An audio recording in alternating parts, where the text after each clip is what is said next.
Halo rek, iki lho dimsum goreng mentai sing paling viral ruame nang Surabaya. Pasti aku iso nebak aku nang ndi. Nah, iki aku nang dimsum goreng mentai viral. Iki dimsum Kodam 0720. Sing awali ruame karo dimsum mentai, saiki mereka punya varian menu baru rek jenenge dimsum goreng mentai. Regane pun yo murah, cuman 25.000 bakalan oleh 5 dimsum goreng full mentai. Pas sambil ngantri, ae dhewe langsung iso ndelok proses pembuatan mentai ini sing barbar koyo ngene lho rek. Sing gare aku salut ket biyen wonge lek ngekeki saus mentai di atase dimsum iku gak pernah berubah, mesti wake kayak gini pisan.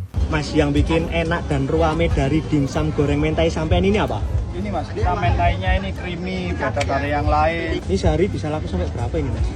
Ini semuanya total, Iya. bisa 300-400an kalau hari biasa mas. Kalau weekend bisa 500 sampai 600 sehari. Lalek ndelok cara penyajian mentai ini sampai wake koyo ngene, ternyata mereka nggawe mayones teko Mamayo rek. Saus mentai ini lek engke akeh mari ngono ditur sampai anget koyo ngene rek. Pantesan rame banget soalnya dimsum goreng nang kene ku mentane kuentel creamy perpaduan sing cocok apa maneh ukuran dimsum goreng mentane lemu padet. Pas dicakoti ku crispy di luar tapi padet daging di dalam rek. Sekirane pengen tambah enak maneh dicampur karo chili oil, bah nikmati. Pokoknya lek awakmu di pasar malam Kodam ojo sampai dilewatno jajan dimsum goreng mentai rame iki yo rek. Nah, gawe panggon iki tentunya lokasinya ono di pasar malam Kodam Surabaya. Lapake warna putih koyo ngene, antriane mesti rame jenenge dimsum 0720. Wis gak usah kesuwen langsung cobaan rene rek gas kan.